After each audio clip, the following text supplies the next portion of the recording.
tionany amin'ireo olana sosialy mipetraka amin'ny firenena andalam-pandrosoana toany Madagasikara ny tsy fananana asa, ny tsy fanjari-tsakafo, ny tsy fanarahan-dalàna sy ny sisa. Andraikitra ireo mpisehatra sosialy ny mitarika ny ezaka ho an'ny fandrosoana sy ny fanatsarana ny fiainana ara-tsosialy sy ara-toekarena izay tsy afa-misaraka. Isan'ny antony nijoroan'ny sekoly ambony momba ny fampandrosoana ara-toekarena sy ara-tsosialy. Tanjona anofana ny mpianatra hiatrika ny fampandrosoana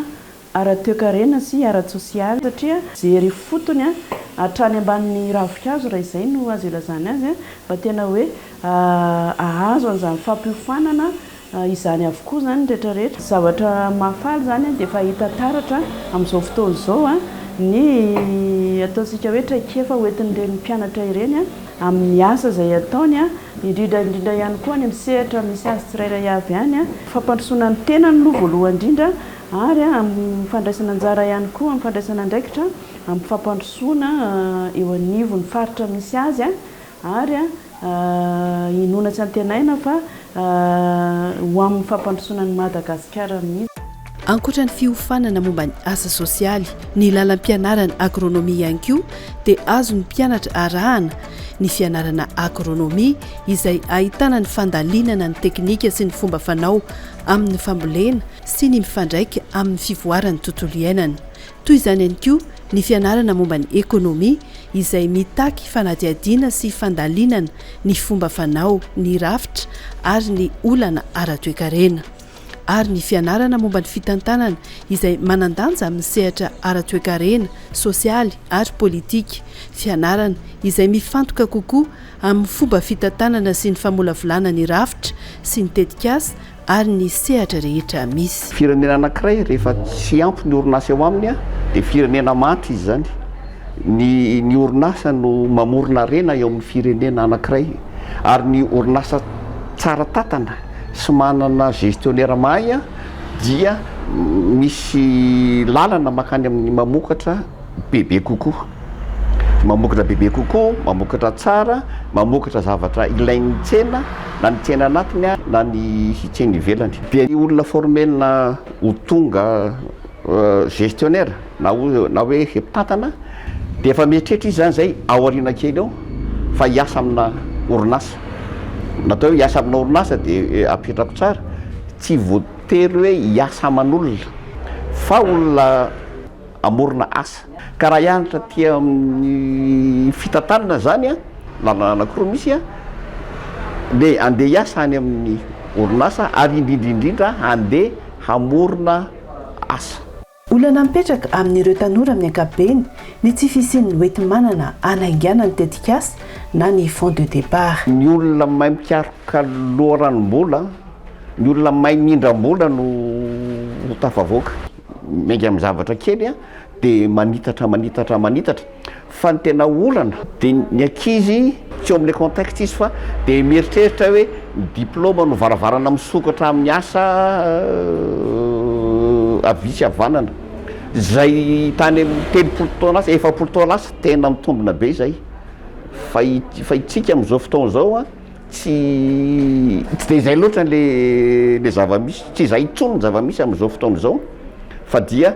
zay fananana esprit na entrepreneuriat moa zay ozy ny fitenenana, zay mamorona asa, zay mamokatra, zay ny hitako tena lalana anankiray ary tsara mihitsy dia misy fitaizana alohan'ny afanabaka mihitsy to dia efa mieritreritra an'izay manan'izay esprit na entrepreneuriat zay ny tena zava-dehibe. Dia ny ety hampanimboana ny taom-pianarana dia efa volavolaina hanana izay fotom-pisainana izay ireo mpianatra, ireo mpampianatra sy ireo mpiantsehatra ihany koa ny fampizaran-traikefany amin'ny mpianatra hatrany. Parcours marketing et vente dia mamolavola ny olona aloha voalohany indrindra haivarotra hoe ahoana tia misy entana eto amin'ny niveau licence dia ahoana ny ahafahana mivarotra an'ity mity entana itikatra betsaka indrindra. Dia mamolavola n'ilay ankizy ahay anaraka tsara ny norme zay ilaina, izay ilain'ny comptabilité sy ambolavola aboaka état financier tsara sy efa manomboka mafatapatatra hoe inona ny ilana le finance. Fa efa ary amin'ny master amin'izay mahafantatra hoe inona tena ilain'ny mpanjifa, inona no mila avokarina, inona masensible an'le mpanjifa amin'ny resaka varotra, ahoana ny ivelaran'ny tsena dia mita lalindalina kokoa amin'ny resaka finance, aizana ahitana loha-ranom-bola, ahoana inona ny indicateur hojerena, ahitana tsara ny hoe manana situation financière tsara le entreprise. Ankoatra ny fahaiza-mitantana sy fifehezana ny fananganana orinasa, volavolaina hanana haitarika mahomby sy ho afaka indray anjara mivantana amin'ny fampandrosoana ihany koa ireo mpianatra ho mpitantana. Voalohany aloha olona mahay comptabilité tsara, faharoa tokony olona mahay tsara ny administration, hoe ahoana ny mitantanana amin'ny mpiasa, ahoana ny atonga ny mpiasa ho mavirika kokoa, ary inona ny fetra izay apetraky ny fanjakana. Dia ny fahatelo aty amin'ny resaka varotra sy ny communication sy ny marketing, hoe inona zavatra ilain'ny tsena, ahoana ny amarotako ny entana, ny entany tikatra sy atongavan'ity entany ity any amin'le hoe mpanjifa ho eritreretin'azy. Reo anankitelo reo no tena fototra. Manandanja amin'ny fanatsarana ny kalitaon'ny fanabeazana sy ny fanamafisana ny fahaiza-manao ary ny traikefan'ny mpianatra ny fanarahana ity rafitra LMD ity. Raha eto anivon'ny sekoly ambony momba ny fampandrosoana ara-toekarena sy ara-tsosialy manokana, taranja manodidina ny 7 isan'ny taona no ianarana ao amin'ny asa sosialy. Matiera tena nanavanana indrindra tao am-pianarana ny resaka sosiolojia, ny psikolojia dia resaka communication, satria tsy maintsy mianatra communication fa afaka miserasera eo amin'ny fiarahamonina. Dia nanao ihany koa izay ny resaka anthropologie, nianatra izay ny resaka économie sy ny gestion, ary indrindraindrindra ny leadership, izany hoe ny fahaizana mitarika sy ho mpitarika eo amin'ny fiarahamonina. Aorianan'ny fahavitan'ny fianarana dia ny hoe hitondra fampandrosoana eo amin'ny lafiny ara-piarahamonina, eo ihany koa ny hoe fanovana toe-tsaina araky ny hoe travail social, dia mampianatra ny fiarahamonina eo amin'ny resaka fitaizana toe-tsaina, eo ihany koa ny resaka fampandrosoana, izany hoe vita ny fianarana dia hisehatra kokoa anaty resaka fampandrosoana ara-piarahamonina. Mpianatra izay manao travail social zany dia mianatra taranja marobe, na misehatra ny anaty entreprise ary izy dia afaka manitatra izy, zany hoe ahoana no ahafahana misehatra ara-tsosialy eny anivon'ny fiarahamonina amin'ny aty anaty entreprise. Manao interprétation ana données marobe azo avy amin'ny fanadihadiana, izany koa zany afaka ataony olona misehatra ao anaty ara-tsosialy, afaka fantoka amina zavatra tsirairay avy, zany ohatra hoe resaka olana ara-tsosialy fotsiny ve ohatra hoe sy ny olana ara-tsaina, dia mety ohatra hoe le ankizy nanao psychologie dia tena mifantoka amin'izay mihitsy izy, zany hoe andeha zahako tena le mahakasika ny